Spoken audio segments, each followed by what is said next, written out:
Well,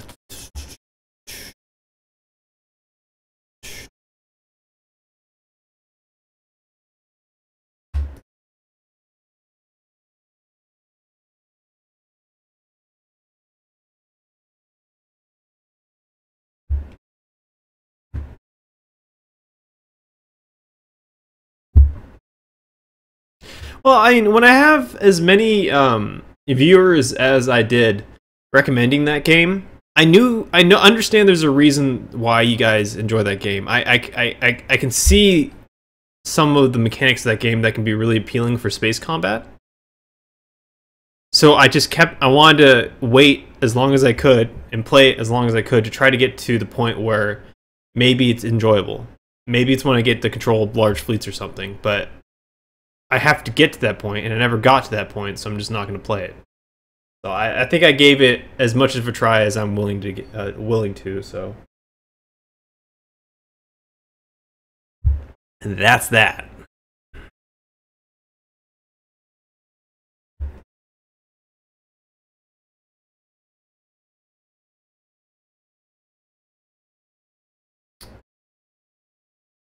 All right.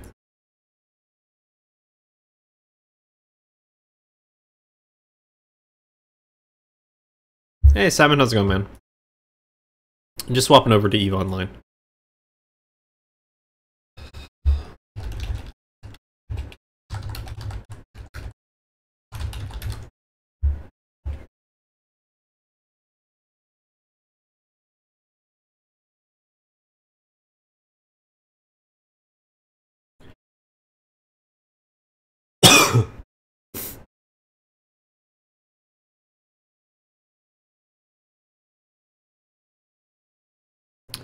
Probably should jump in a frigate.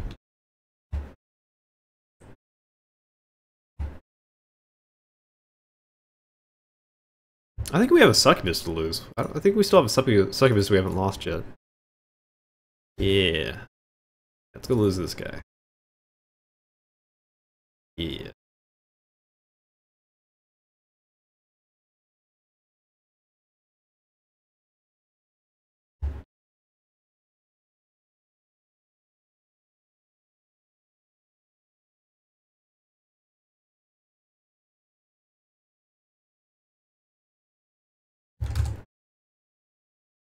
What?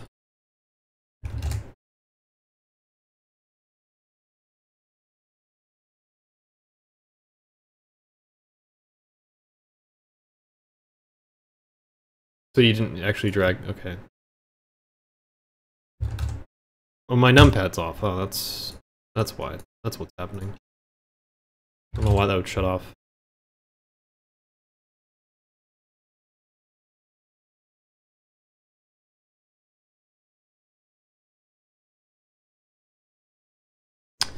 That's painful.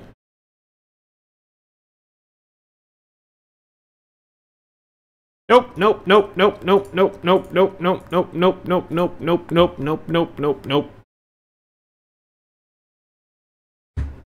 We'll try that again.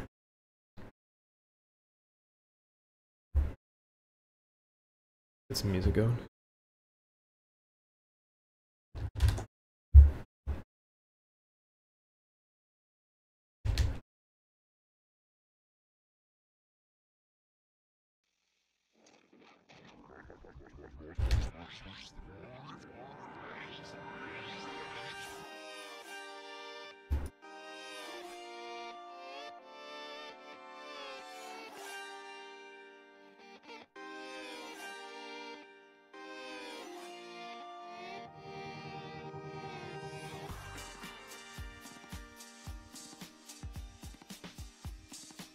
Exactly, Thekla. The game we can play is get into a different clone.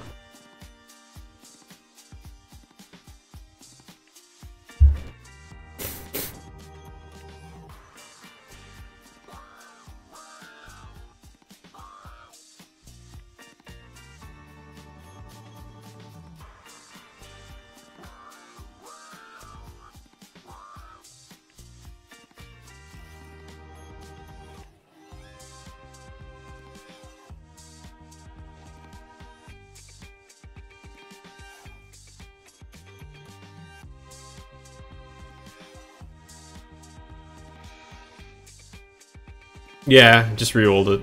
I got like a triple penalty on my blue pill. Fuck that shit. Try that again. Hey, Baki, how's it going, man?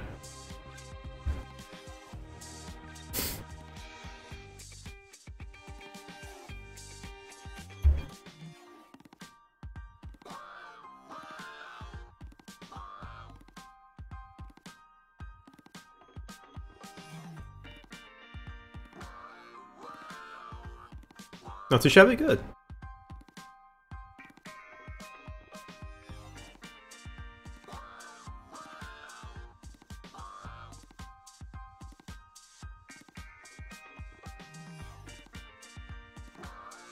Hey, Purple Penguins, how's it going, man?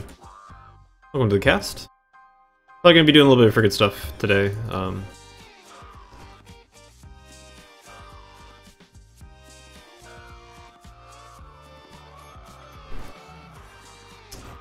Yeah, probably just gonna be doing a little bit of freaking stuff today, given that it's pretty late in the day.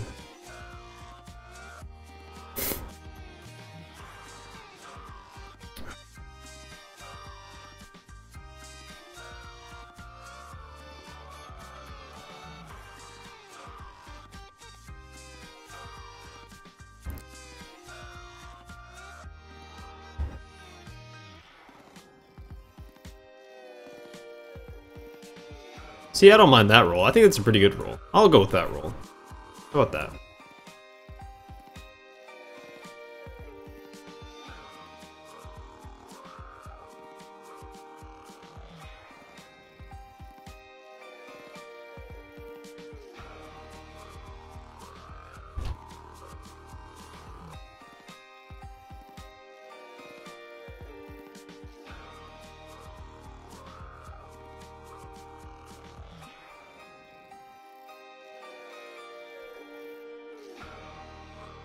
How'd you like the modified slices fit? Rambo, I really didn't get much out of it. I flew it into a comment. I flew it into Jeb. Who was it? Jeb Horlock and MWD comment, and he just ran me down and killed me. I don't think it was a really good test of the fitting. I definitely could tell the difference in the capacitor though, of not having the CPR and having the cap rig. So, I kind of feel a little bit negative about the fit, but it really depends if you're taking damage or not. If I was just not taking any damage, I'm sure it wouldn't feel as bad. But I was only in it for maybe all 15-20 minutes, very little combat. Kumichi, yeah, we just started Eve. I finally gave up on Jupiter Incident.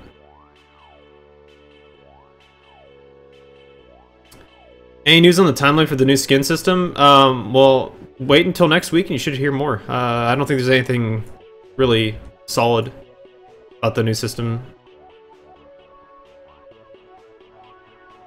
The Geno implant should help a lot cap-wise, like, tremendously.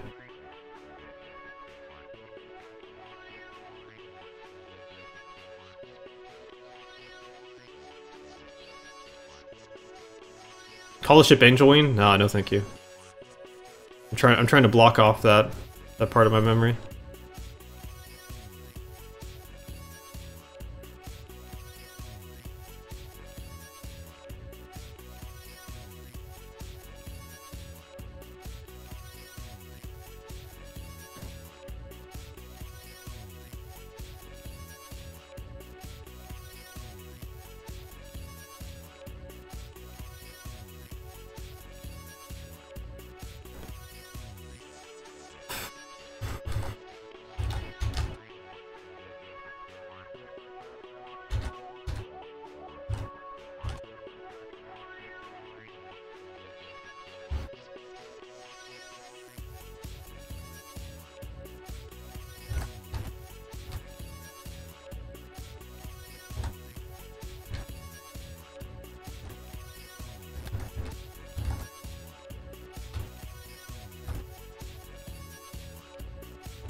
Custom black and yellow goon skins with little bees playing on a loop.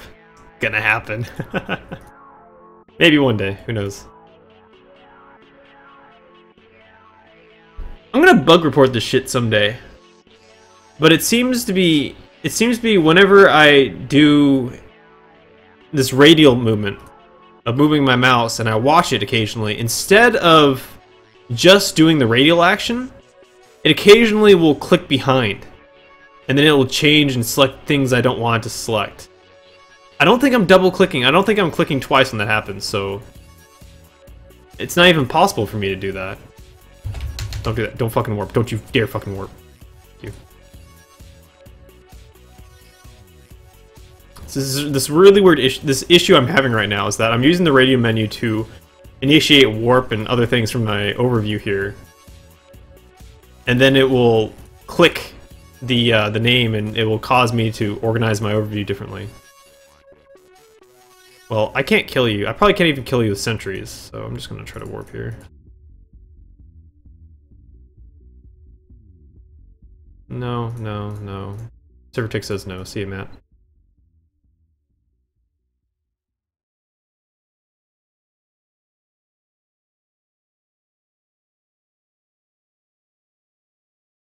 It might be your mouse switch. My mouse has a broken switch, which makes some clips double clicks. Yeah, well, check this out, though. So if it's a double click... hold on.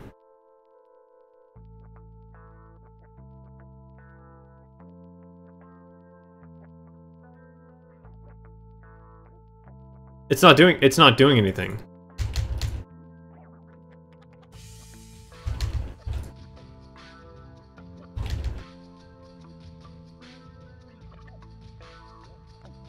Works perfectly now. Even if it was a double click, though, it doesn't seem to work like that. I don't think it's the mouse. Because right clicks... You know, it shouldn't be the mouse. Okay, check this shit out. I have my radial menu bound to my right mouse. And it's just click, hold, move it over, release. That's what's happening here. And yet, if I right click, I'm spamming my right click right now. It doesn't affect the ordering. Why would it do that? It's not possible for it to do that. I have no idea why it would do that. Maybe we're... I don't know.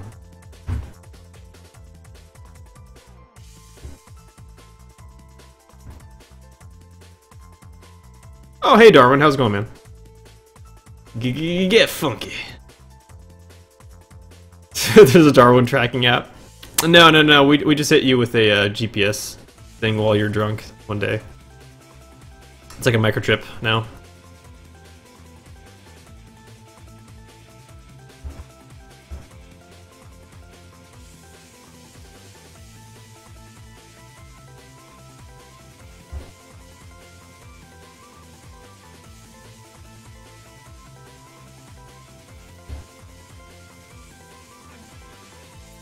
Tristan, huh?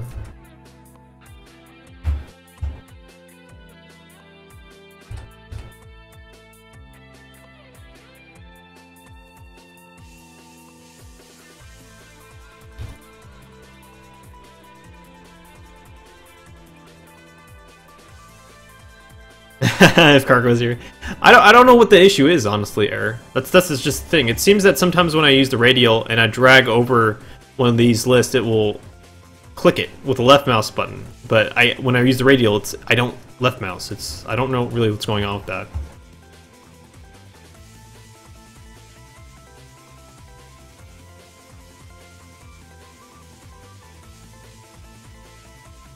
Carker picks on me for not using radial. Oh, you poor thing.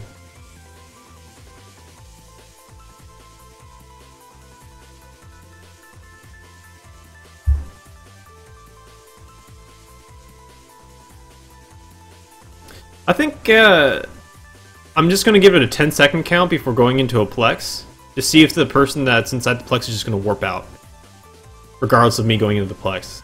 I think that's going to save me a little bit of save me from a little bit of grief.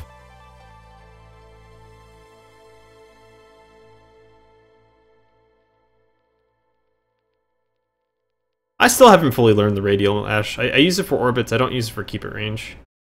This movement for keep it range, I haven't learned yet. Ooh, Daredevil. Honestly, that's a ship that should wreck me. I'm beam fit. I'll pass.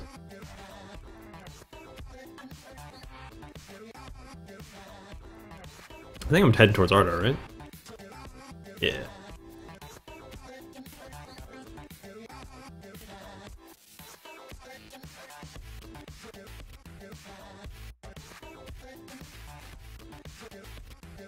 Yeah, I don't use the right-click context menus that much anymore.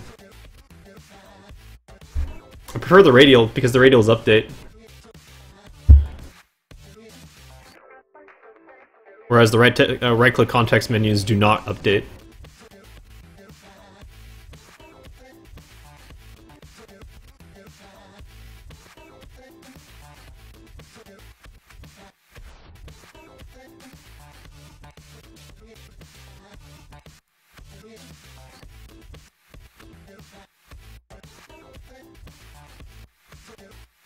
Like, for example, if I want to, once I'm in warp, I wanted to warp over to Flossuswind. You'd have to spam this to immediately get the option, or just wait for this to come up, whereas with the radial you can just wait.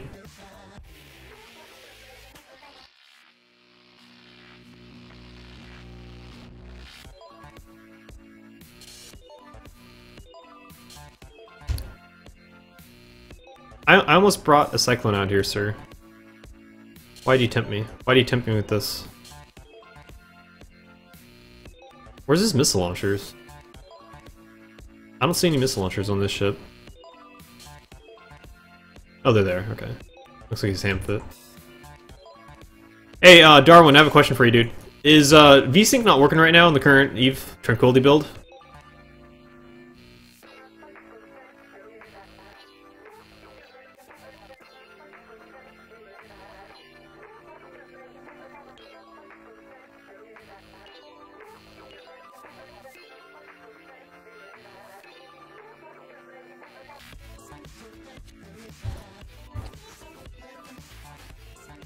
VSync's not working for me right now, Darwin.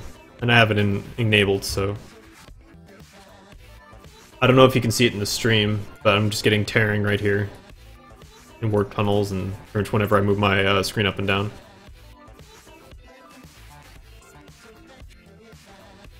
Should I bug report it? Because I don't think with 30 FPS you're really going to see tearing.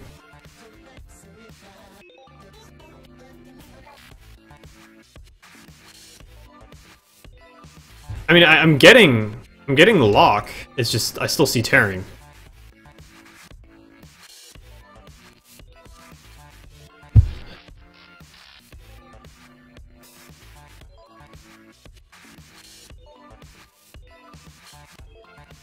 Okay, report it. Okay, fair enough.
I actually tried forcing VSync from the graphics driver and it didn't make a difference, Rambo. So I'm not really sure what's going on with that. But then again, I'm not really sure if it's selecting the right Eve directory, game directory.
No, you can't. You can't edit it.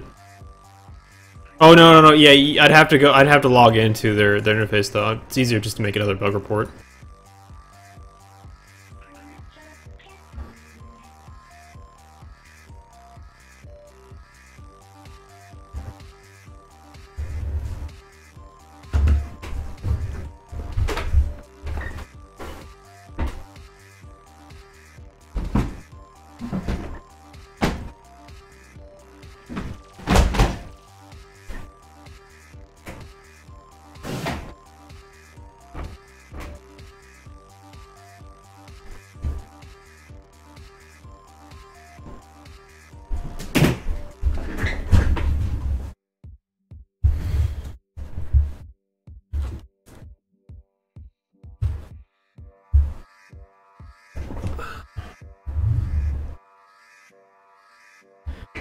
I will add a comment tomorrow. I already made a second bug report.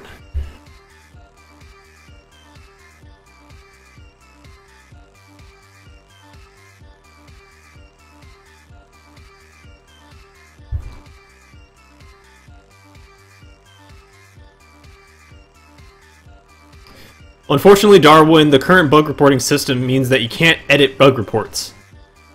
So perhaps it should be an idea for CCP to update bug reports so that you can actually update bug reports, kind of similar to as you can add comments to petitions as it is right now. No, it isn't a big deal. Not for me.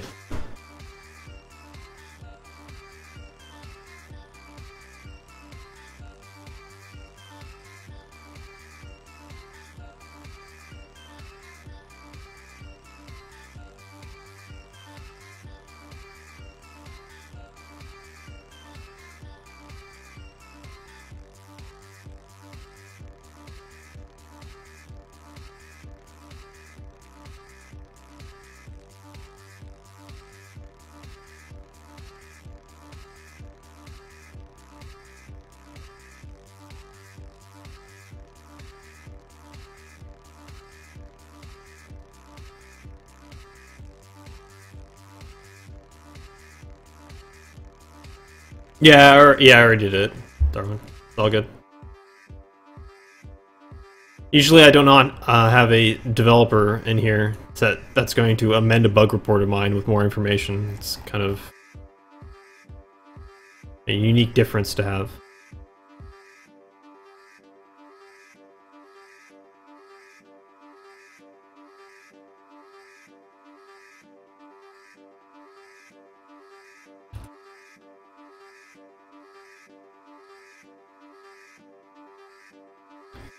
I'll likely will be X4, sure. I'll probably be going to at least one of them with Karker.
Oh, there's that forgetting.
Yeah, I don't know if he ever would reactor. That would be an interesting statistic to see, though. I do agree. I don't even think multi-box accounts would be important. Just how many players in this game have 2 accounts, 3 accounts, 4 accounts, that sort of thing. Be interesting. I don't really care about the whole people playing with those accounts at the same time. Just how many people actually have, however many number of accounts. Just to give an idea of how many people are actually unique players in the game.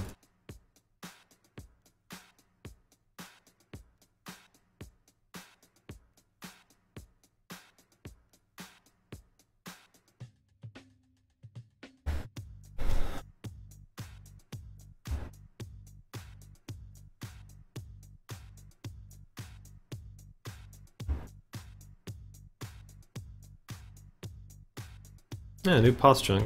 I don't remember there being a whole bunch of cormorants in Cormonan.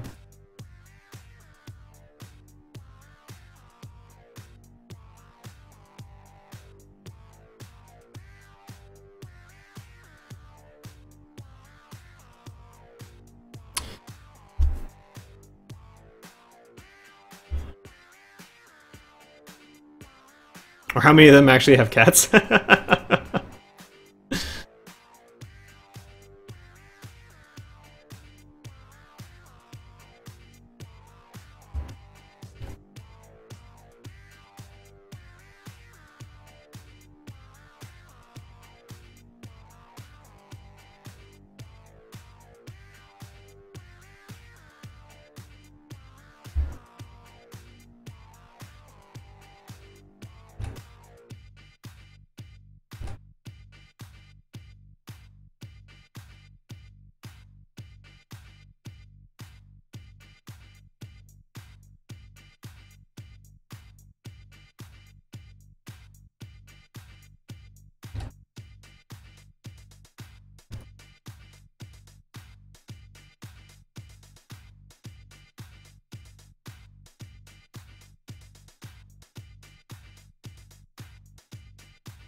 That shit that makes me hate FAC more.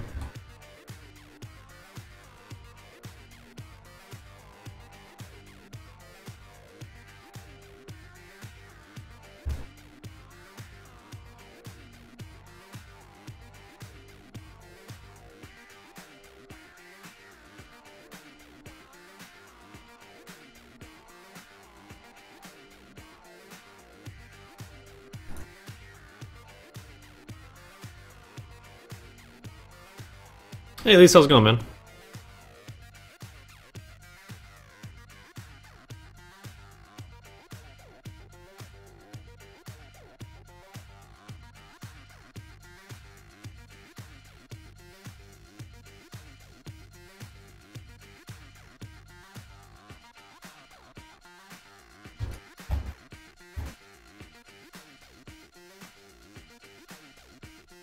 Pretty sure two Thrashers, even under sentries, could pretty effectively volley through a succubus in 2 volleys before sentries kill them.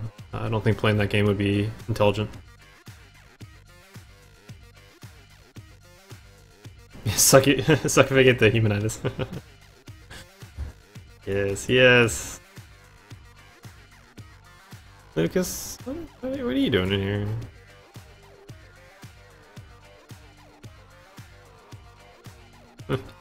Okay.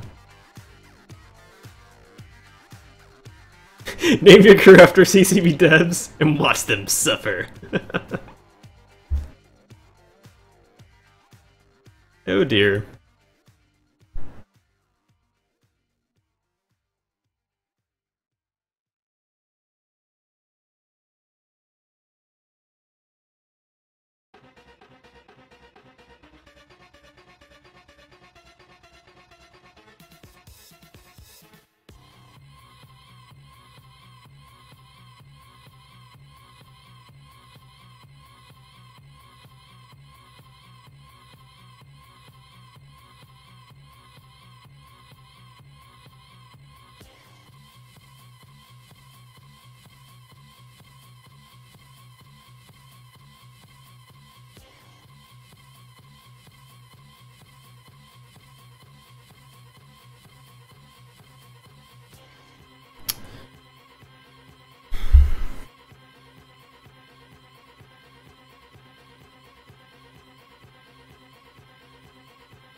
Sort of thing I was actually really hoping for. The comment's off. Oh my goodness. The comment.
We need crew death statistics. I think it's a number. It's a very useless number. There was a station over here, I believe, as well. I think.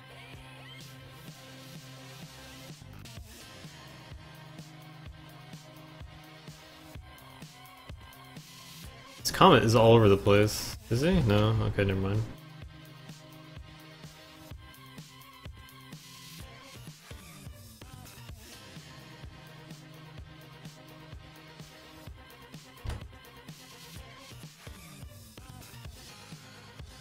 $30, huh? 30 degrees, okay. Well, what do you two?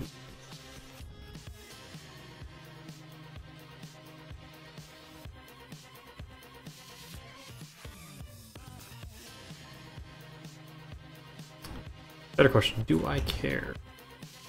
No, I don't.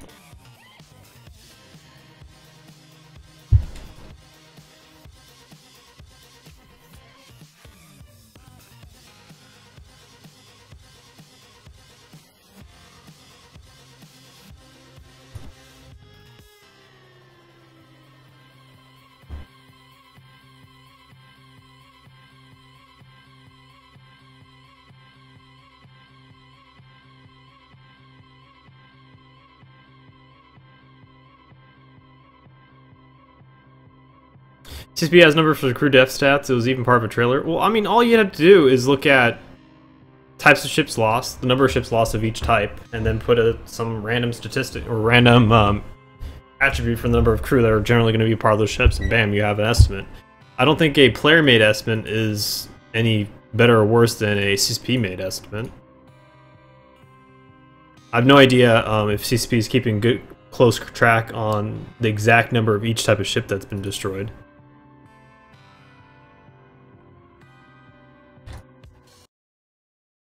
But, I mean, the crew numbers are fairly arbitrary. I mean, it depends on how much really crew CSP determines each ship has. Another thing to think about for that would be, for any given ship, what are the chances of any of those crew surviving in a ship destruction?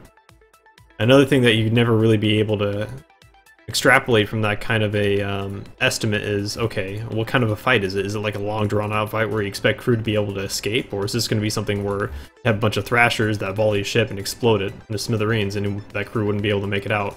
Would never have time to get to their escape craft. It's very hard to extrapolate that kind of data. It's a really meaningless kind of number to come up with.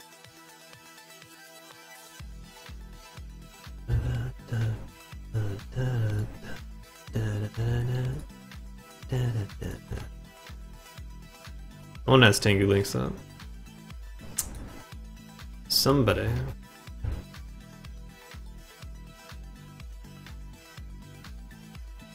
How is this not related to cats?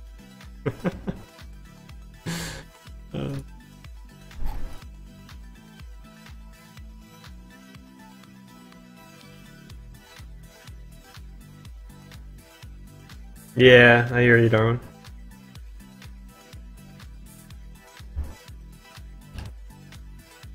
Pretty much, Darwin. Pretty much. But then again, if you're going to look at it that way, then you're just going to have to retcon the old crew statistic and say, well, really, there's not that much need for crew. Battleship's manned by a couple dozen people, you know, that's it.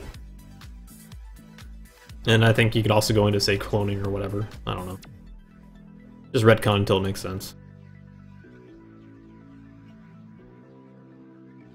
That's why I think a statistic like that just makes absolutely no sense to even look into.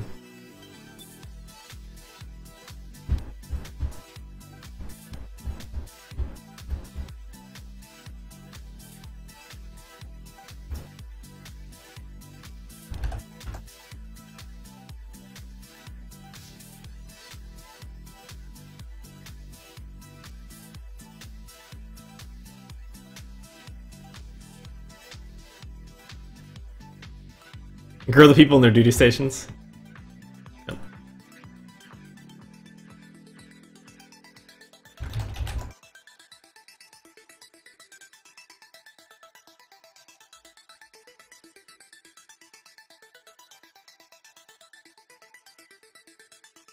A lot of people in Igmar.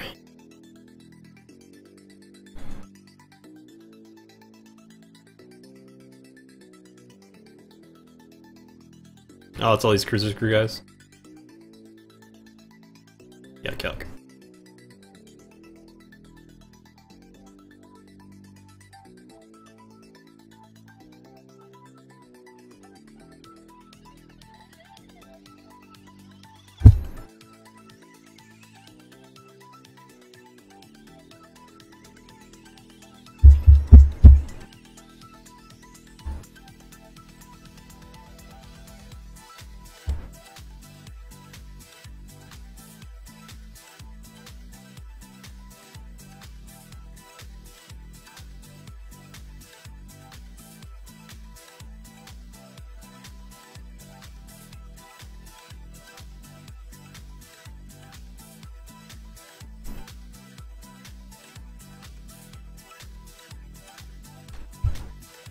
I'm guessing the this is Cruiser's crew right here. They just move through.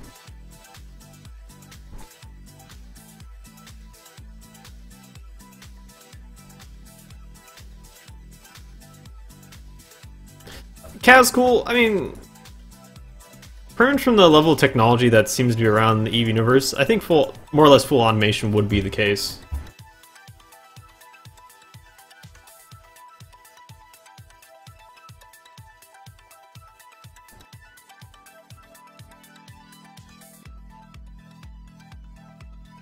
I mean, I think the entire idea of like an armor and structure repair is that you have little 9-ants and they know exactly what the ship should look like, and they just go into, like, they replace old material that was blown apart from, you know, explosions, what have you.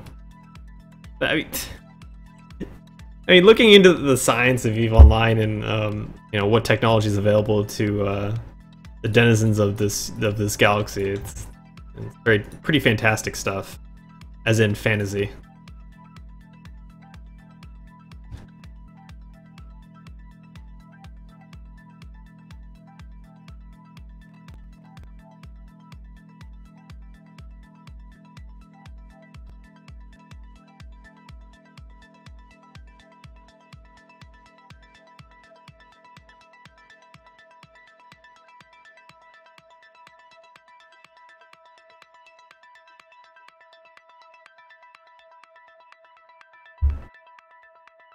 I will just leave this here. What is it?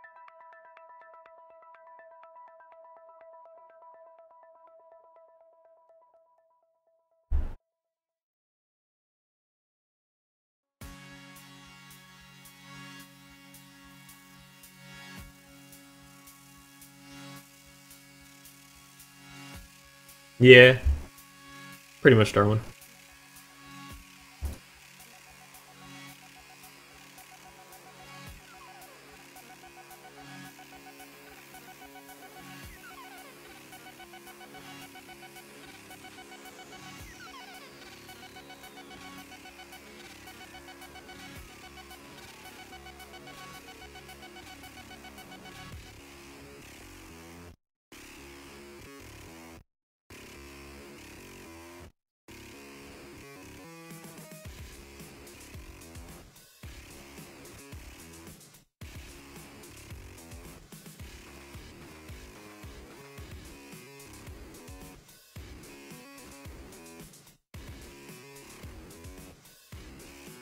Yeah, quite the gang there, absolutely.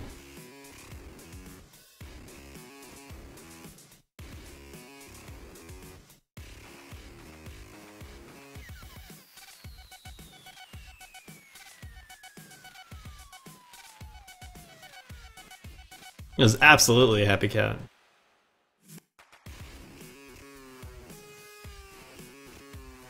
Someone can retrench.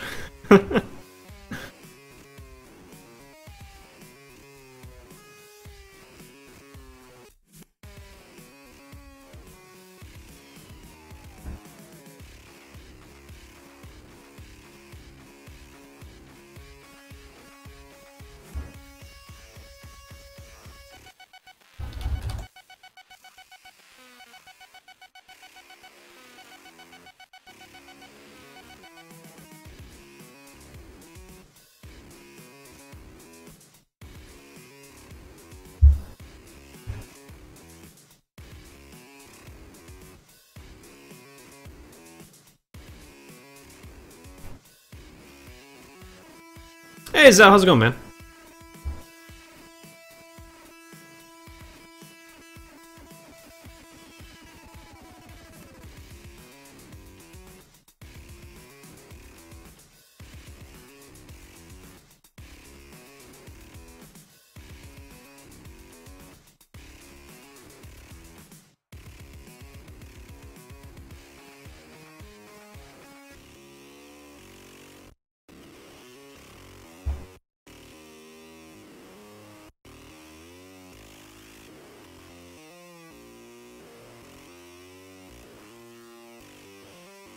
I'm gonna try a different war zone. Probably gonna just swap to a different ship as well.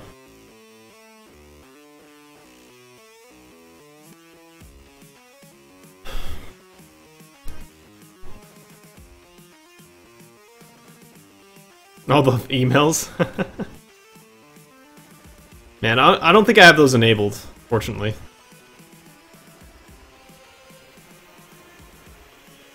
You lost spam.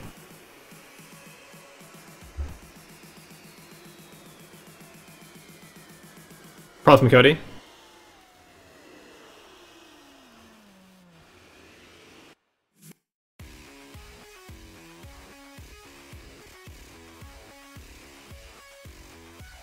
The excessive profanity do a raid to you, Zao, at some point? Only Cody I know of on Twitch.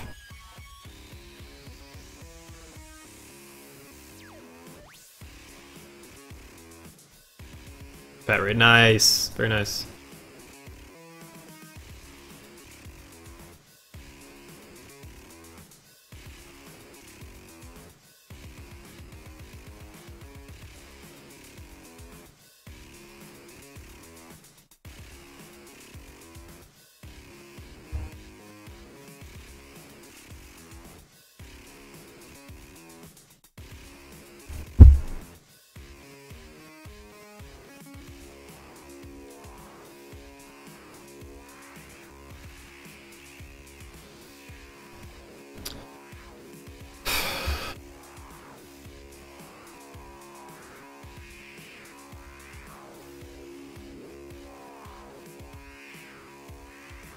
Another sponsorship. This is actually a really old one. I've had the Succubus for probably a number of months now.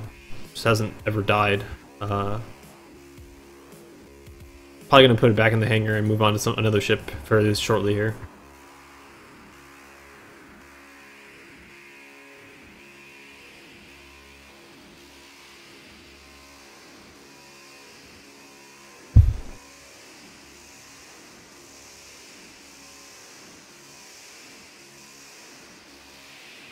G2Y, that was also piloting frigates. Pilots were only piloting frigates in that lore. And as I understand, from the EVE Online perspective, frigates tend to have no crew.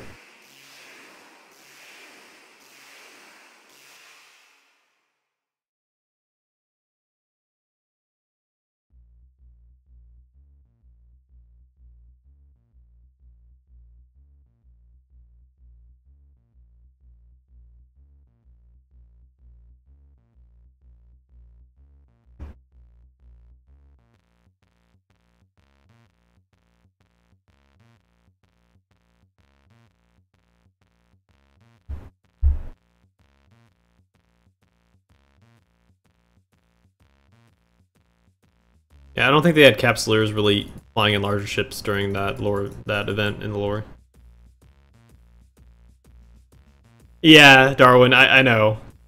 I was talking with a role player a couple weeks back about some aspect of lore, and I normally whenever someone starts, talking about something, I tend to take on devil's advocate, and she was trying to put into terms game mechanics versus lore and how things work in the lore versus game mechanics, and the gist of the argument is how things make sense and through how things are done in the lore, blah blah blah, is why game mechanics are the way they are, and that's why we shouldn't be changing them.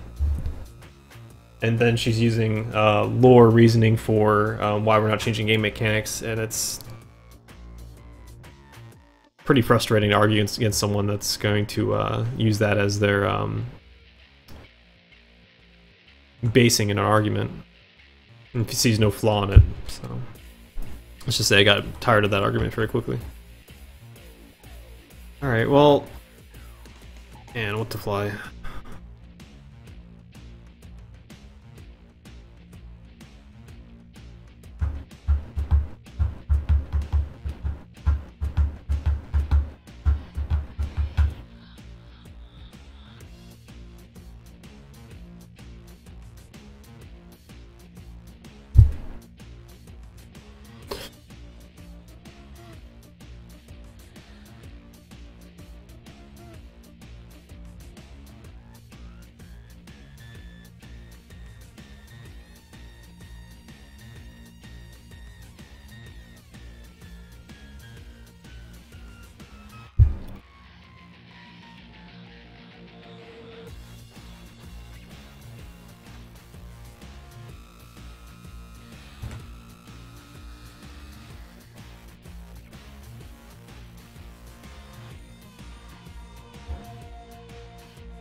And there we have it, Fit Firetail.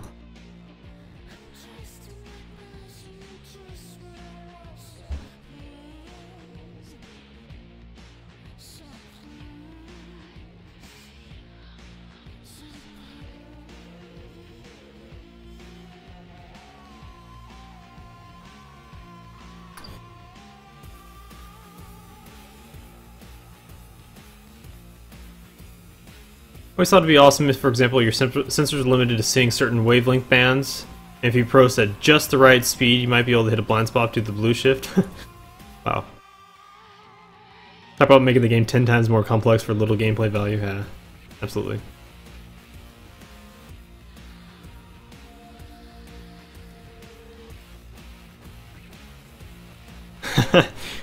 Or these figs I see. I don't really have buddies to fly with right now. So, just trying to find something that I can actually get fights with, and I seem to be in a mood that's tolerant to frigates right now, so just rolling with it.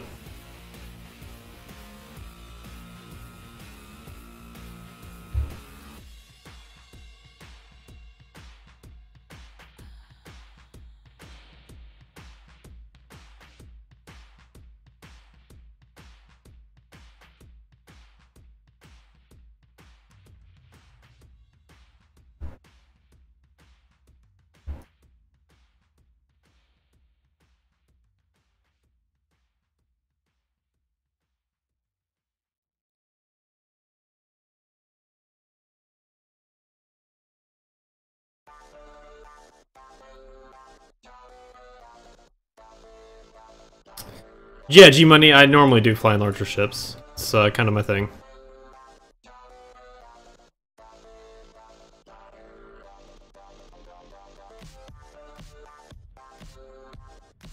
Normally, at smalls, cruisers is what I tend to enjoy flying. Battlecruisers, battleships. Normally battlecruisers and battleships if I can get into, if I can know what area is good for it, or I can get into decent fights for it, which right these days tends to be never. Alone anyway. But I'd mostly do a lot of small gang stuff, or to try to get good content for them.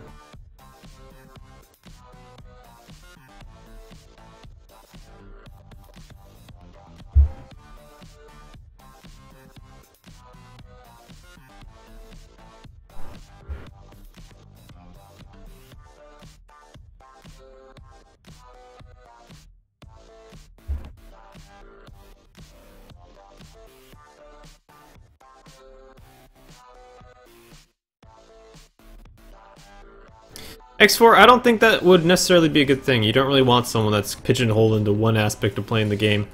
You want someone that can kind of balance the opinion of others and have a good foundation of knowledge that allows them to understand and be able to have some level of judgment whether or not that solo mechanic, or that mechanic that works in solo small gang, would be worthwhile versus larger gang stuff. And I don't think Zao would have really that much of an issue with that, but it's the experience of using things on a larger scale that would be very useful. It's been pretty interesting talking with Lastel from Goonswarm about stuff and what his take is on it when he, you scale it up 100 to 1,000 times, whether or not something's good or bad. Like the reasons when I see something, it's very different from what he sees something.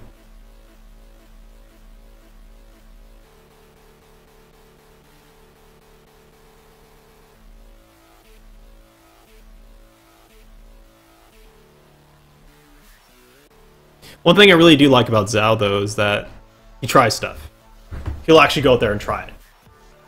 He'll just, he'll get a bug up in his butt, and okay, for the next couple of weeks I'm going to be in Wormhole Space. The next couple of weeks I'm going to be over in Nullsec. The next couple of weeks I'm going to be trying this, that, or the other thing. It's pretty cool. Like, there's a lot of people that don't do that with their gameplay. They don't shake things up. Not enough people do that. I have a very hard time doing that.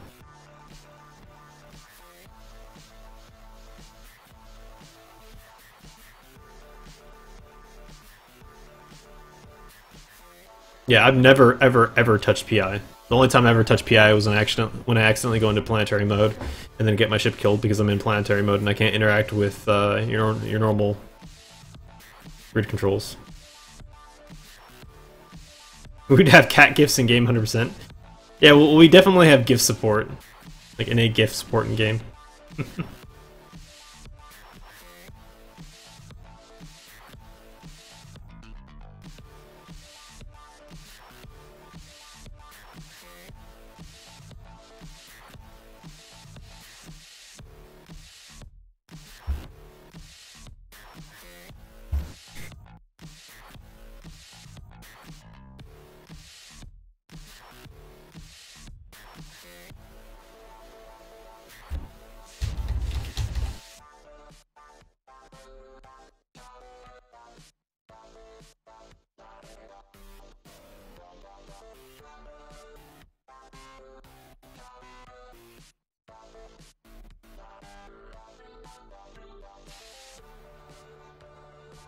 That's not what I'm referring to at all, X4.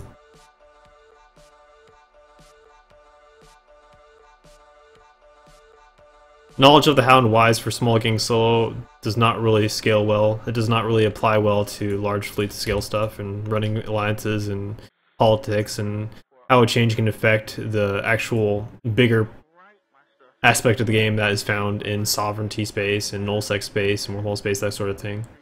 It has absolutely no bearing towards it. And that's where most of the players are in the game. So, I mean, CCP has to cater towards the people who actually play the game versus the people that do solo, small scale stuff. It'd be nice if we can get the best of both worlds, but you can't. You have to have balance. You have to have concessions. And it's just like any sort of politicking.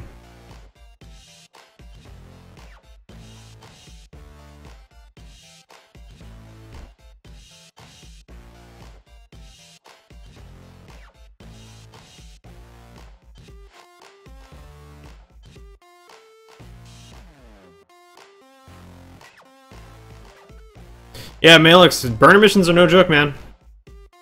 I'm guessing you're trying to solo them? They're very difficult to solo. I normally do them with at least 2 accounts.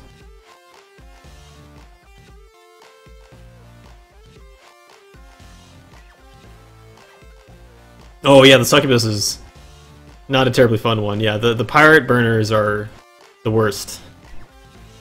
They're like high grade implanted, you know, faction fit, linked out assholes zipping around. They're very difficult to deal with.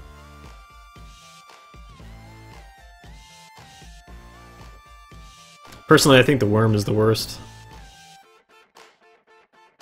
I usually don't take the worm burn mission, and on the Sandshed burn mission I'm kind of like right here with. I'm not really sure if I want to be running them or not. I could do them, but they're a pain in the ass.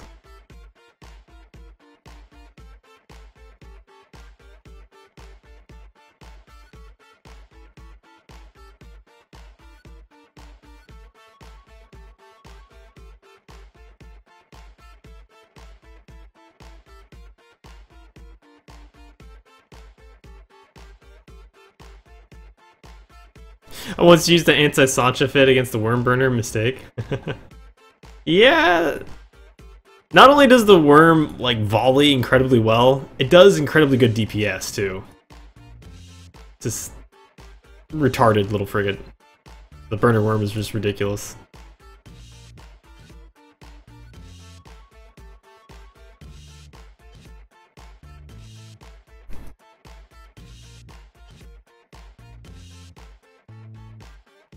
You lost 5 ships? I've probably lost at least 6 ships. I've lost, I think 2 worms, 2 to 3 worms, and then probably 2 to 3 kitsunes doing them.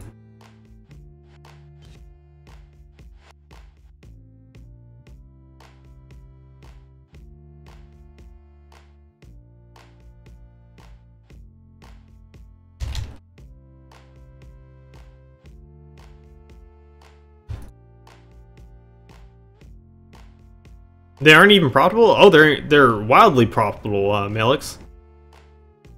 They're probably... You can do them about twice as, you know, typically twice as fast as your typical level 4 emission, and they give you twice the reward of your typical level 4 emission.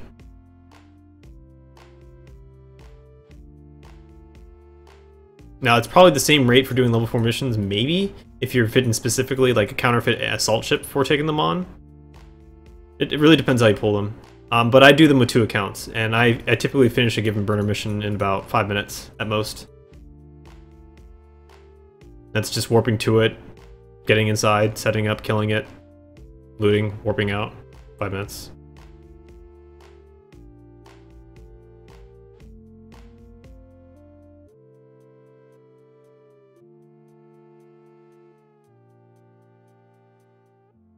What do you mean by volley? Is it different than DPS? Okay, so damage per second, DPS, is a measure of how much damage you're putting out per second.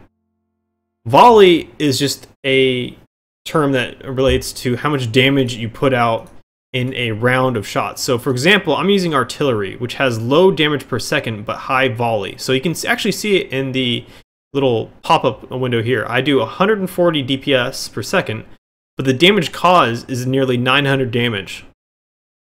So the rate of fire of this weapon is fairly low, but it hits very hard when it hits. So it only fires every 6 seconds. So when I say the volley is high and the damage per second is high, that means that not only is the damage over time very good, but the volleys of the damage is also very good as well. So volley damage can be very important for different types of PvP or PvE for that matter. For example, let's say you're doing missioning and you're running around in a Marauder, and you go into a level 5 mission or some sort of DD site where there is an NPC in there that will do a very large amount of damage to you, like 100,000 damage in one hit, not accounting for your resists. That volley damage, even though the DPS can be low versus your tank, it actually may strip all of your buffer of your specified tank, and then you were going to be bleeding into armor or structure or something.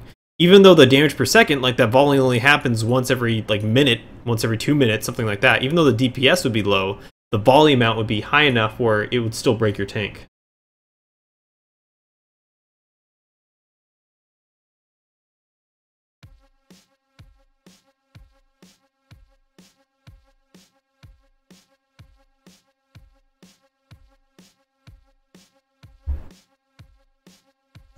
So that's actually one of the really cool aspects about this Firetail, is that even though the damage per second for this weapon for Firetails is pretty low, the volley amount tends to mean that I push through an active tank quite effectively, because I just push through the minimal buffer of active tank ships very effectively.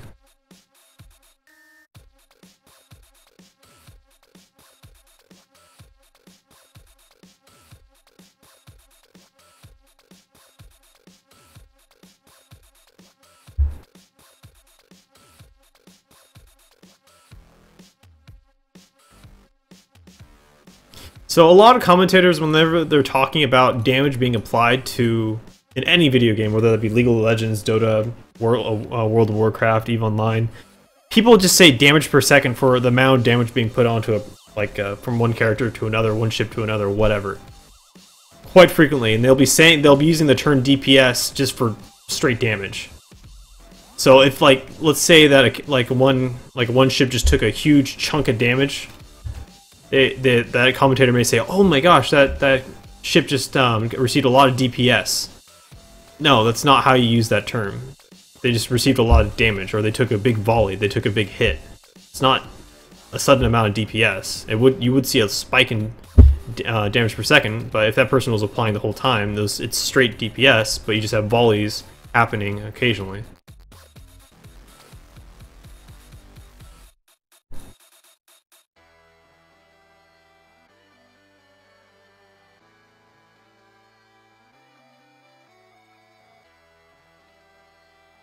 Yeah, yeah. Yep.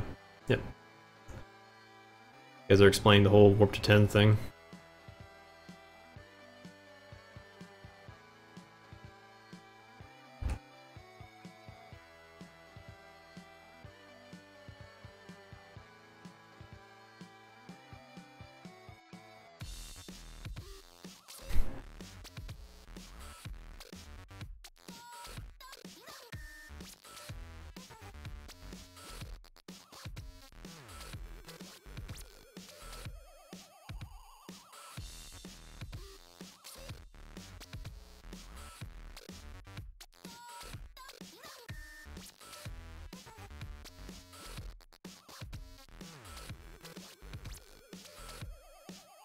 Yeah, it's okay. Like, you don't speak in terms of rates when you're talking about distance, right? I don't say I'm going 60 miles an hour when I'm referring to a mile. Does that make sense? It's the same sort of thinking. It's typically what happens when a commentator is speaking like that is that, you know, they get excited, wrapped up in the moment, and their mouth speaks the wrong word, or they were never informed of DPS meaning anything other than damage. What do I have mobile micro jump unit? G-Money, the reason I have that is that occasionally I'm going to go into fights.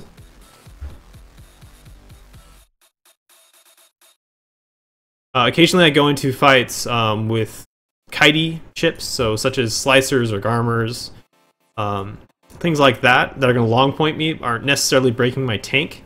So I just ploop down the micro jump unit, wait down that minute's activation time, or anchor time, then I'll activate it and I'll MGD away from their long point. It doesn't happen all that often, but it is a kind of neat little trick you can do, and they don't cost much. They only are about 1.5 mil or so.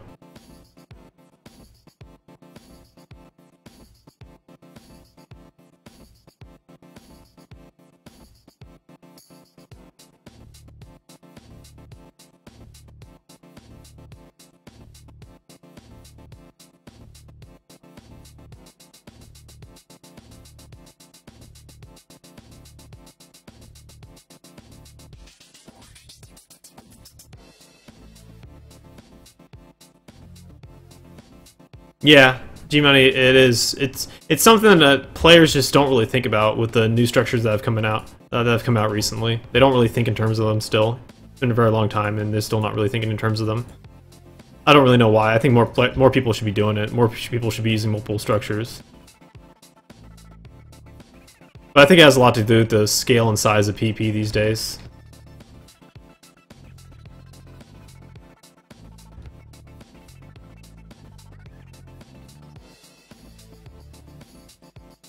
For most, like, small, like, for, you know, 5, 10 and up size PvP, like number of players in the game, size PvP, like 5 to 10 people versus 5 to 10 people, you're not going to have time to anchor a structure and have much effect out of it.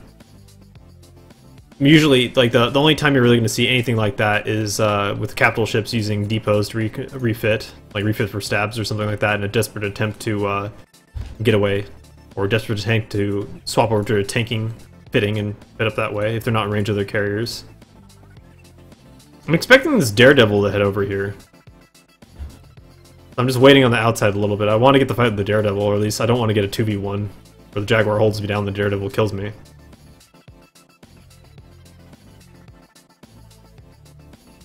But I guess it's not going to happen, so we'll just go for the Jag. How many times do I have to double click, man? How many times?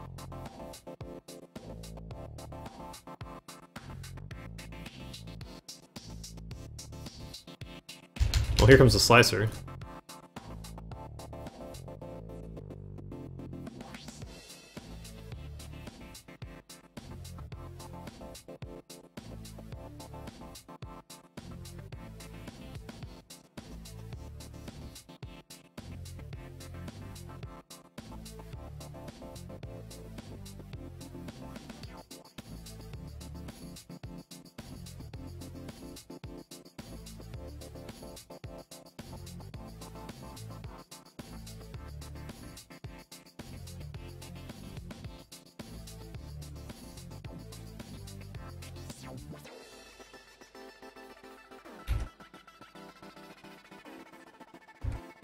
There's nothing there now? That dude warped off immediately?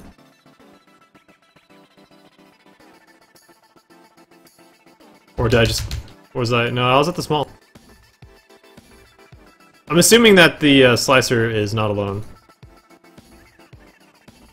It's very rare to see a Snuffbox player flying solo.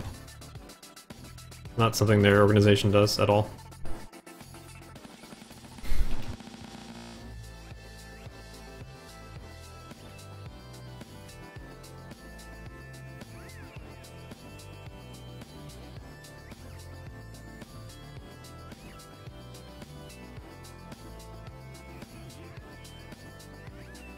Okay, Astero coming in.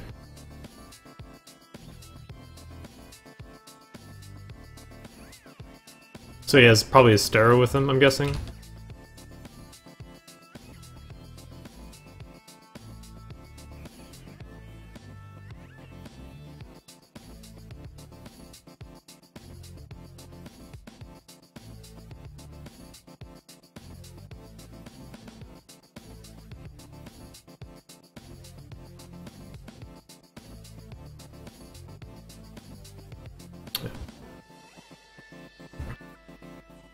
I can't go against the Stero with drones. Gonna move on.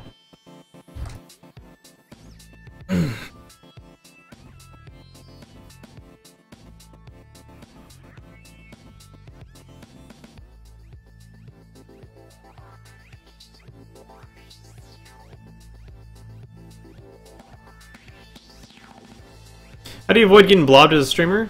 It happens. It happens quite often. I mean, you also get a lot of people that are using the stream against you. You just kind of learn to live with it.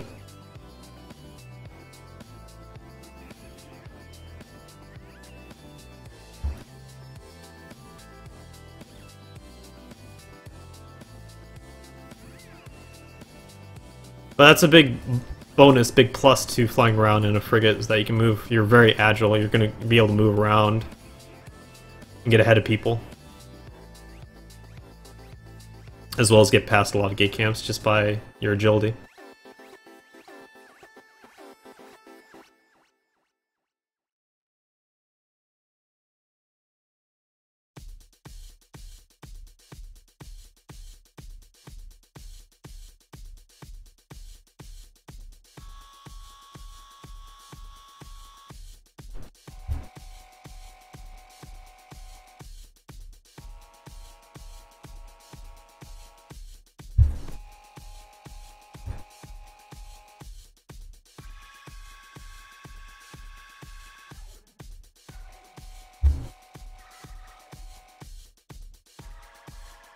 Yeah, Alpha Strike's been used for Bali. I mean, the first time I think I saw that was from Mech Warrior. I think that turn's been on for a very long time.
This might be suicide to go through.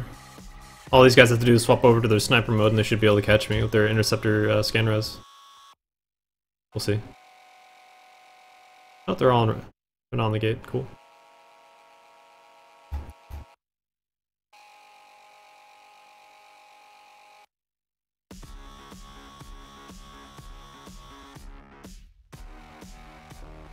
Who the hell off that gate?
Wondering if they're still doing that. It's amazing that I got back. They're Hyena Pilot did not get locks fast enough. They're using assigned fighters there. A little bit of duo.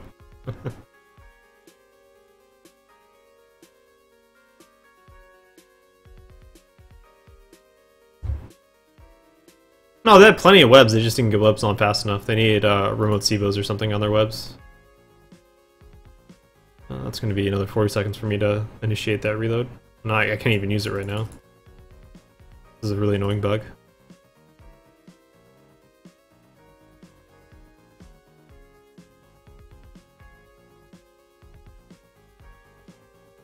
Oh, go for it, odds.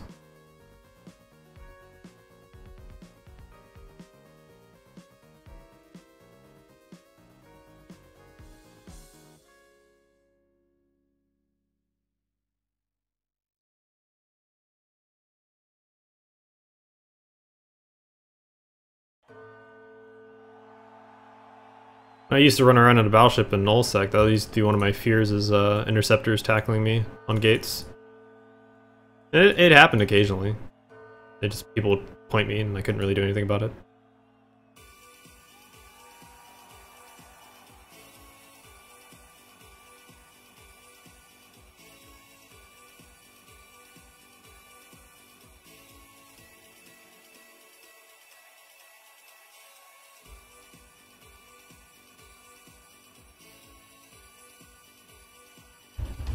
Oh! They moved out of Camilla.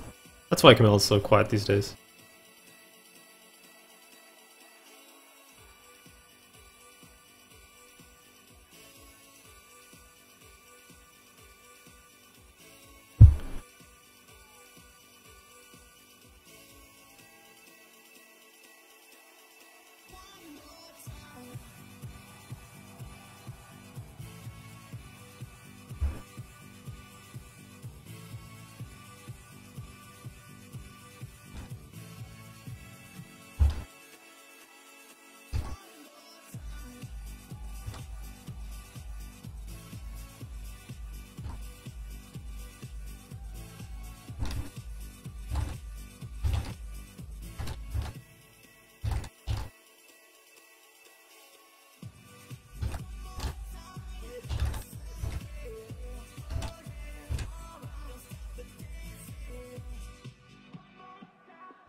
Well, it won't be a problem, at least in Frost. Won't be able to assign fighters, so got that going.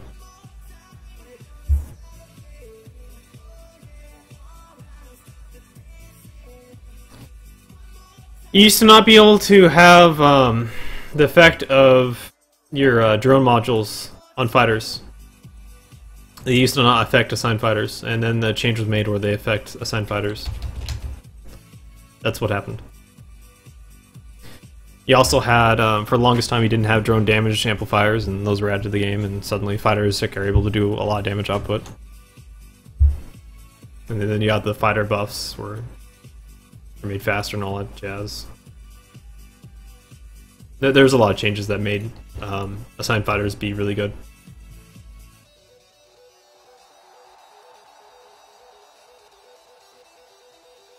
Hey TikTok, how's it going, man?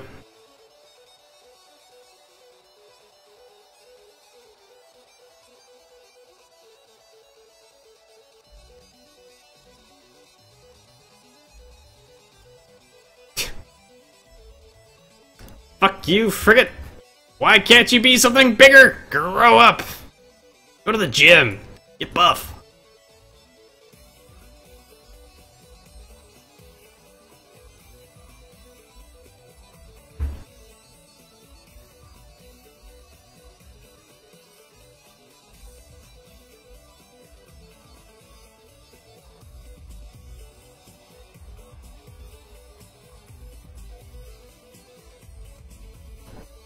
How's it been, TikTok? How's it been? Yeah, I've seen your stream a little bit when you're doing that.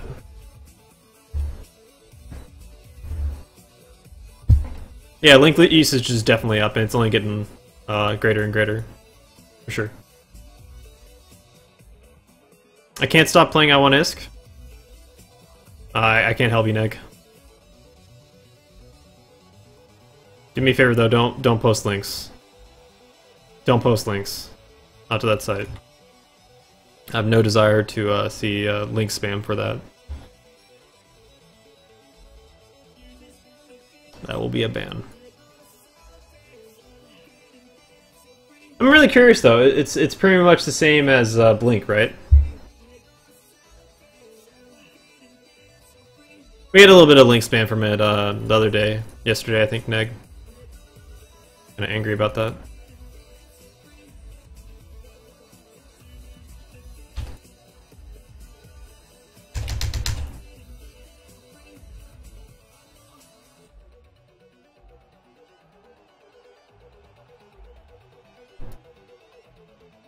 Well, that's pretty much why I tell new people that are getting into the game, they're interested in PvP, TikTok, that they should look into gang PvP.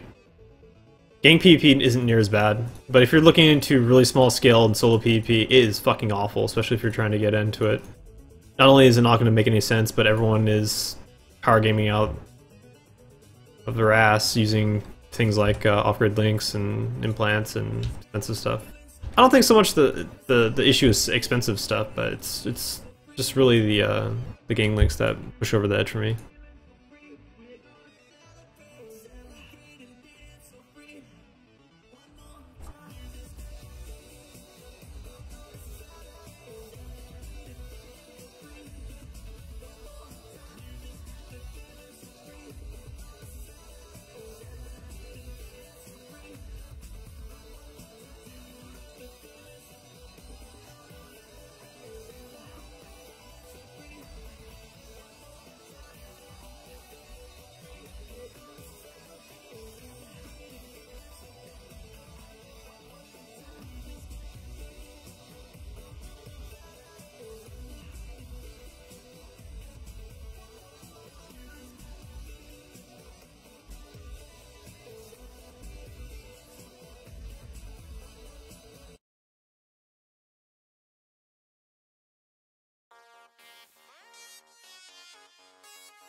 X4, I'm seeing that cat gif all over the place. People are in love with that cat gif. The problem for me is that it's a really bad ratio for putting it behind a D-scan window. I need long, flat cat gifs. The very tall ones don't fit too well. I usually have to put them below behind my local when I do that.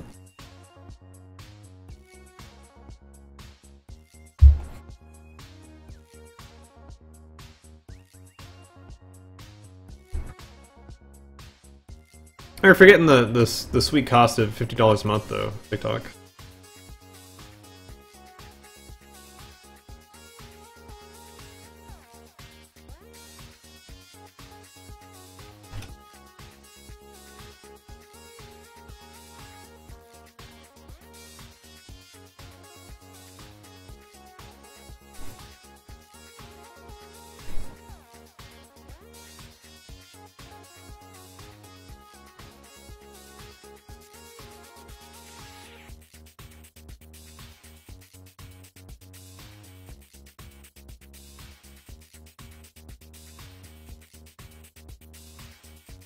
Or yeah, 800 million ISK a month, sure.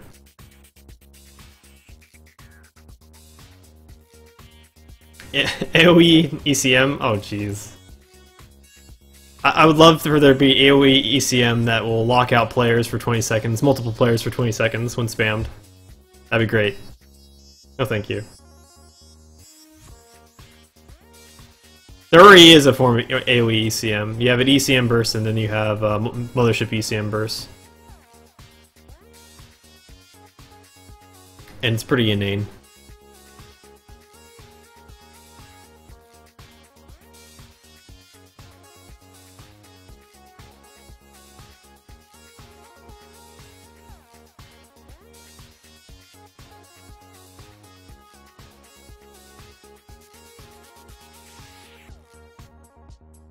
Oh, track interceptor is affecting drones from that ship. That's interesting. That's very interesting. There's been a lot of talk about track interceptors affecting missiles. That was nearly a thing for a while.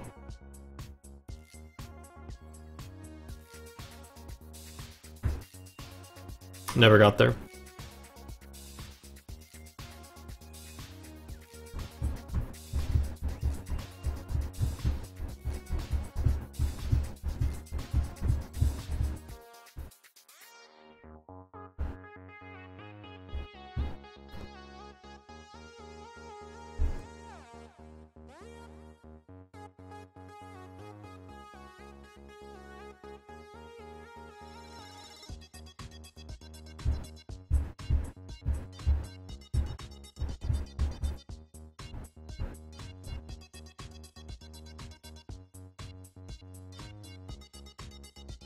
You got ninja ships? You got the bait and switch ships going on?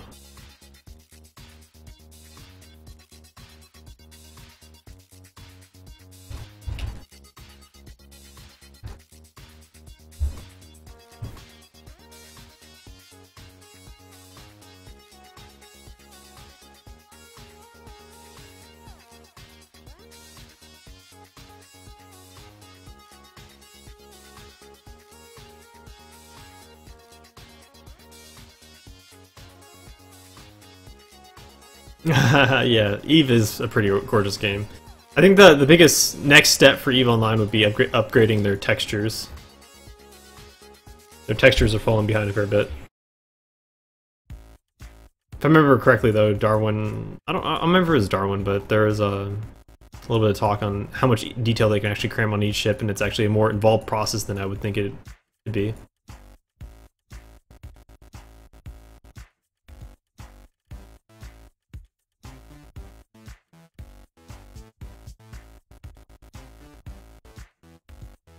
Oh yay, TD! Exactly the sort of thing I want to see.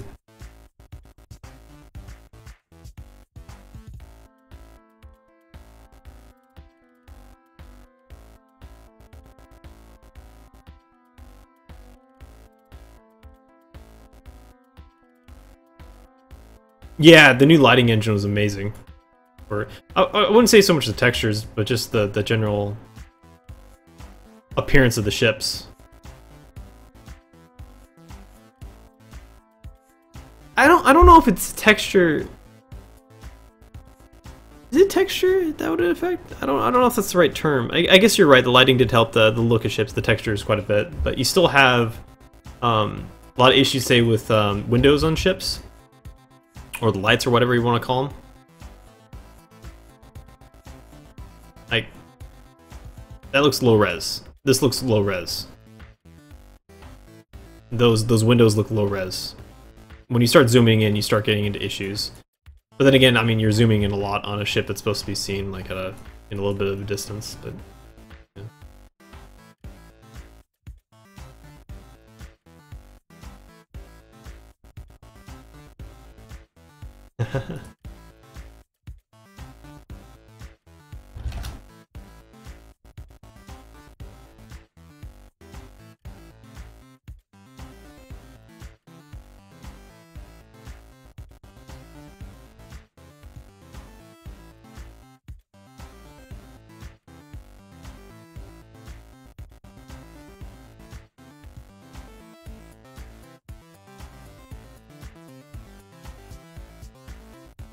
Restrict how far you zoom in.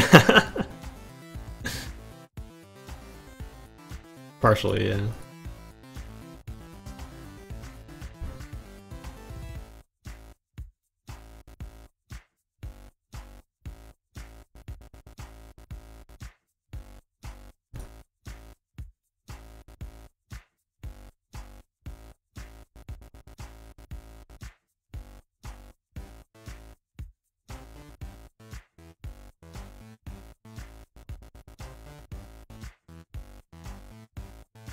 That's a weird looking cat.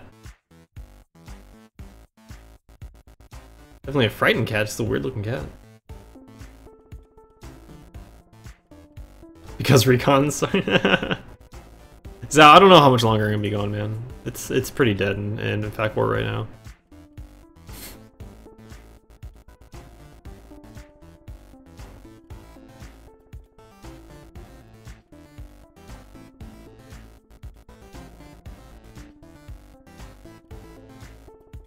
Oh, there's Garmer. Hey Garmer, how's it going?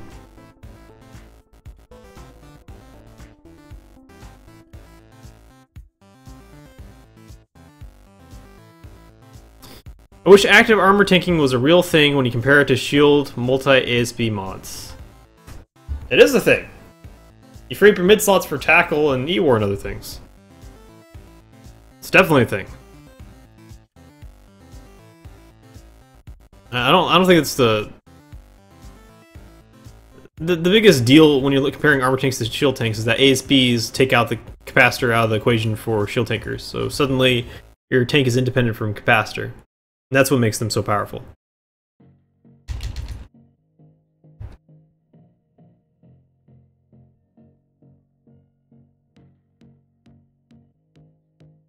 Sure, that's what you meant.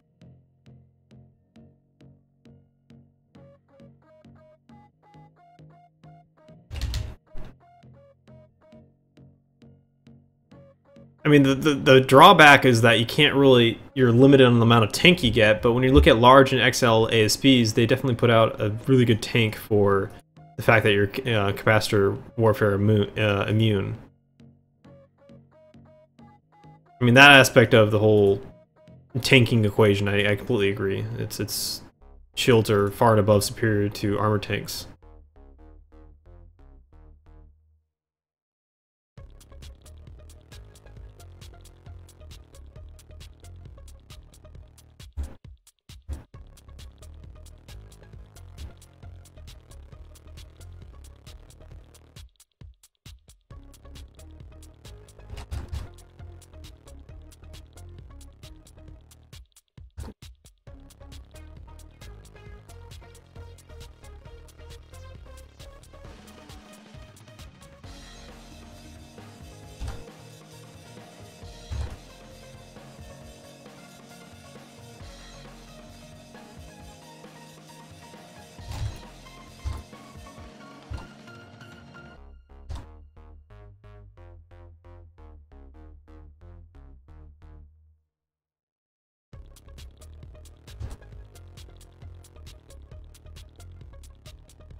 What a weird fight. I was expecting that guy to leave fairly soon, because he got a counter tackle onto me, and he was pulling away for a very long period of time where he realized I had a TD.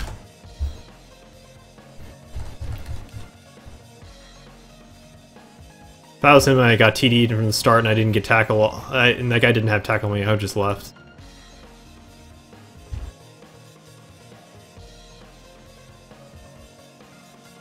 I played that off pretty poorly. I should have went for tackle first. I was expecting him to move into me instead of just pull away like that.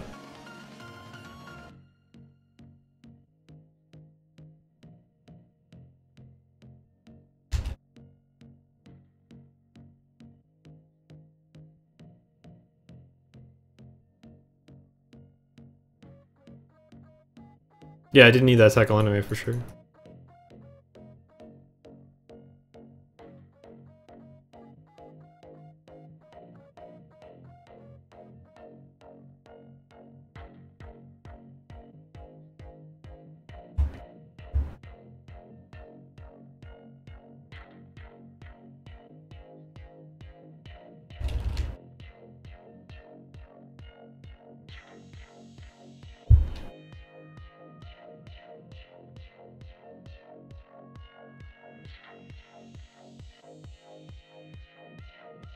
I don't think that's true at all, Odds. I don't think that's true at all. You're also looking at having like virtually none of your mid slots available for tackle. If you're looking at a dual XL ASB Myrmidon, you have like no room for tackle at all.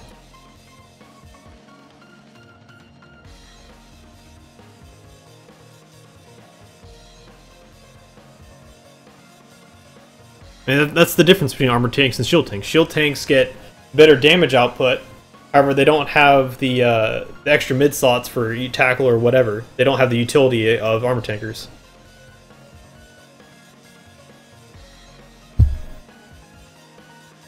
It's actually a pretty big trade-off. the trade-off is minimalized a fair bit with ASBs, given that ASB active tanks with multiple ASBs no longer are affected by cap warfare, or they're very minimally affected by cap warfare.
By the option, I'd swap over to a dual web fit right now for that Kestrel.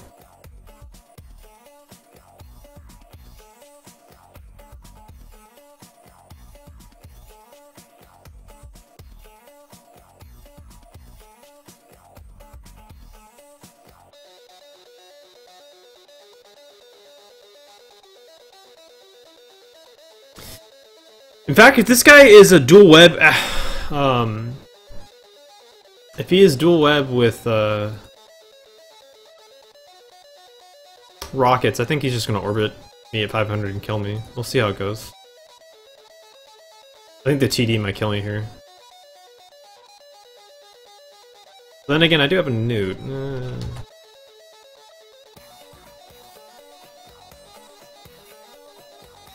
No, I didn't check for the fleeting web, you're right. No, he's at range.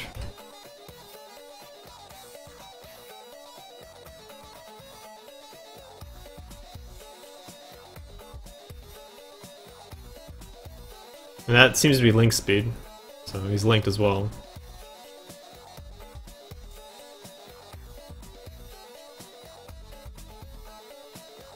See ya.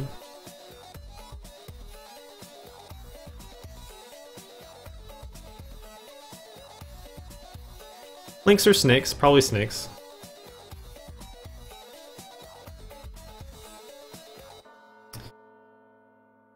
But say it's a good trade-off when active armor tanking has to use most of its mids for cap boosters, it's silly. For most dual active for a dual rep active tank, you only need a single cap booster. The only time that becomes an issue is with when you're using large reps. And even with large reps, you can get by with two cap boosters, or with a single cap booster. It's just really tight on cap. You don't need multiple cap boosters. So typically it's one mid slot devoted to cap boosting your ship, and then you have every other mid slot for tackle and extra stuff, or extra tackle. Yeah, I'm in a Firetail. It's when you're looking at triple rep setups that you typically need more than one cap booster. So like a triple rep merm, you need two medium cap boosters. And even then, you still have another two mids for your tackle, whereas when you're looking at an ASB Myrmidon, you're only gonna have maybe a scrambler on there. Oh yeah, if there's a curse on you, yeah, then you're effed. And that's where ASBs are definitely going to be in a lot better position. But I mean, that's what I've been saying. I mean, ASBs sidestep the whole cap issue.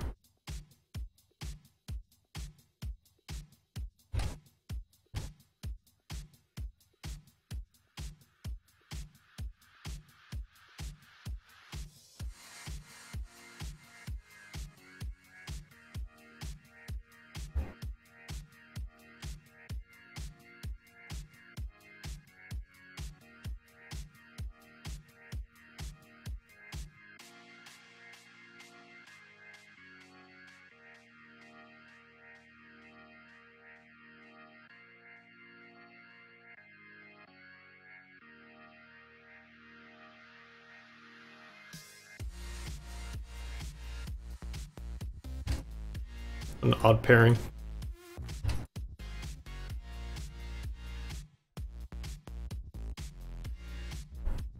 You don't have room to loot because you're full of cap boosters. Yeah. Well, ideally, you actually had to burn through some of those cap boosters to win the fight, so then you get your room. Yep. I hear that is definitely a struggle though.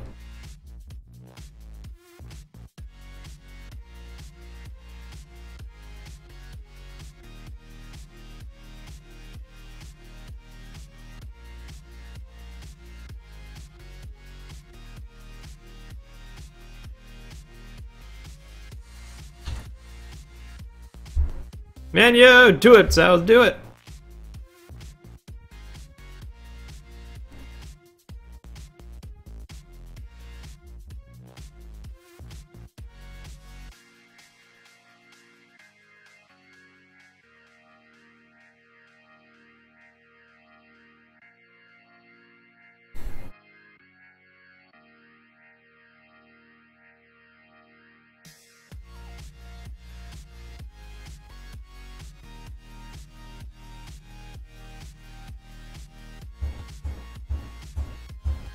My Pump FanFest, dude, I'm absolutely looking forward to it. It's gonna be a blast.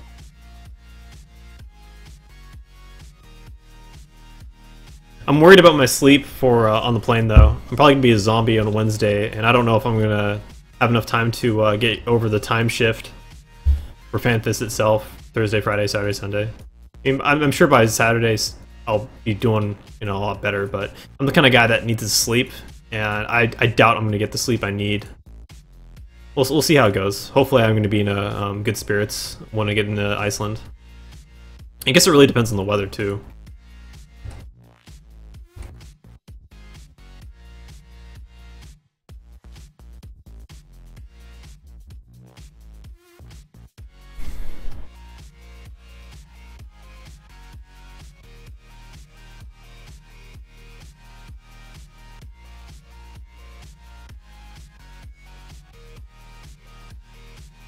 Okay. You're entitled to your opinion, Odds. I have no idea where you're coming from, but hey.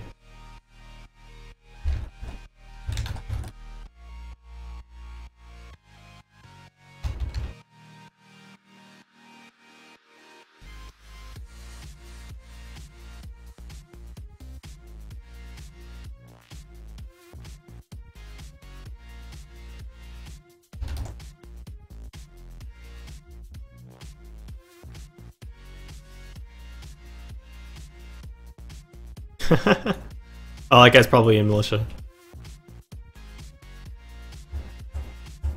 I mean, that's if the ski thing's even going to happen. Like, that's why I'm worried about the weather. I think I was really looking forward to doing the whole ski snowboarding thing. It's been a long time since I've done anything like that. It's been like a decade since I've gone surfing. I was looking forward to trying that kind of stuff out. I was probably going to do skiing though. Kind of set on trying out skiing.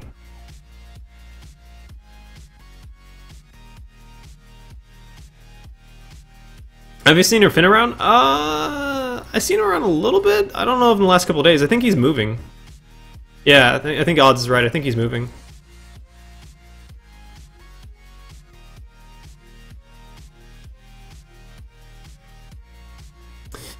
Going NA to Euroland, you won't sleep. Other way, you won't stay awake. Makes sense. I feel for your knees. Oh, jeez.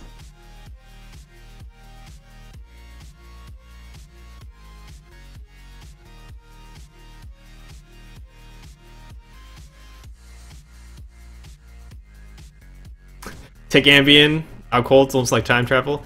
I don't know if I've ever taken Ambien. I have some generic sleepy pills, and what usually happens with the generic sleepy pills is like I fall asleep, I sleep for about 2 to 3 hours, then I wake up and I feel like shit.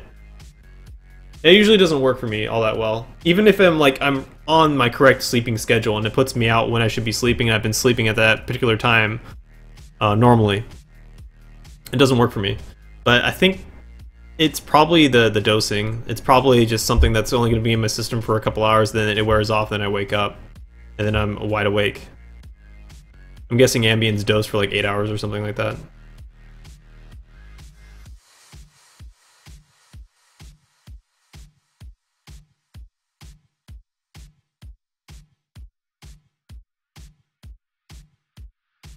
Supercharge your sleeping pills with alcohol. Oh, jeez.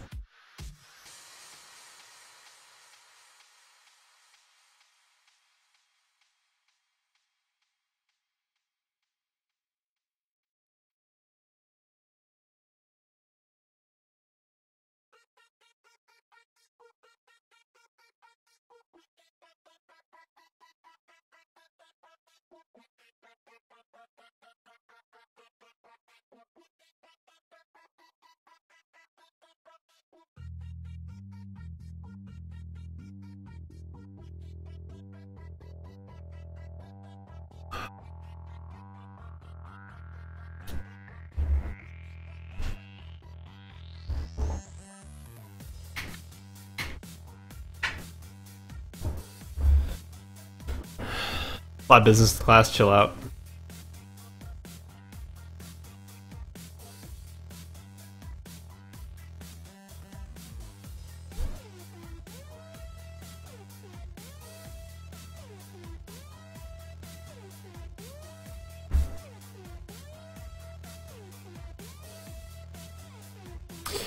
G-Money, I'm not going to be switching to any ship. I'm going to be finishing the stream here in a moment.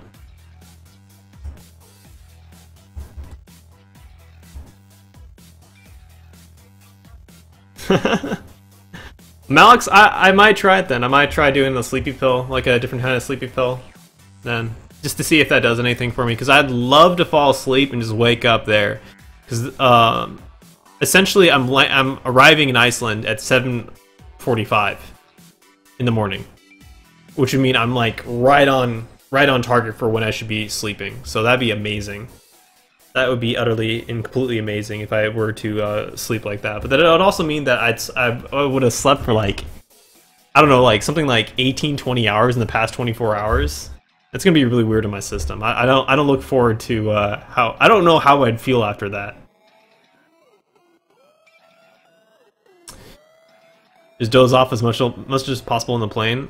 I don't anticipate being tired at all. Like you know, I mean, if you just try to make yourself sleep, it'll happen. I have a notoriously bad amount of time trying to sleep whenever I'm in the moving object. Buses, planes, you name it. I have a hard time falling asleep. So just stay up all night before the flight. That is an option, but then I'll probably not sleep at all during the plane. We'll see. I mean, we'll definitely see. It's gonna be a trip.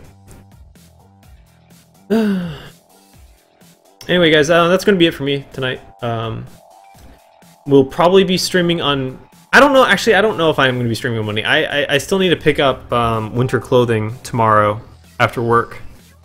I got most of my chores done. I still need to do packing and stuff, so I'm probably, if I stream tomorrow, it'll probably be very short. It may not be Eve.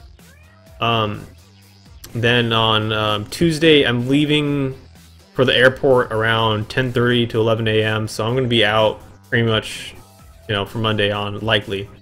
So that's going to be it for, probably for me for the next week. I'm going to be over at FanFest doing stuff, so, I'll try to be tweeting out. I think Squeebles and I are going to be doing a little bit of podcast stuff. I think we release that after the fact. We may be streaming the streaming roundtable over at FanFest. I'm not really sure if that's going to be a thing. But yeah, FanFest only a couple of days for me, so excite. So I'll see you guys in a little bit. Watch you guys. I mean, you know, follow that Twitter and. If anything interesting happens, I will try to tweet out pictures. I'll try to be a little bit better than that than I was at Vegas. So, yeah. Alright, guys. Well, I'll see you guys in a week, and I hope you guys have a fantastic week. I hope you enjoy those FanFest reveals, and there's going to be a number of other streamers doing their things. I know that Big Miker plans to start streaming on the 16th. So Big Miker's probably going to be streaming a fair bit, so hopefully you'll be able to get some bigger ship stuff from over at Big Miker's stream, so keep an eye out for him. I will tweet out Big Miker if he starts streaming. I should be able to tweet that out so you guys can see that on my Twitters. So definitely follow on Twitter for more updates like that. Try to tweet out when other streams, when friendly streams are going live. So, alright guys, I will see you guys in a week. Have a good one.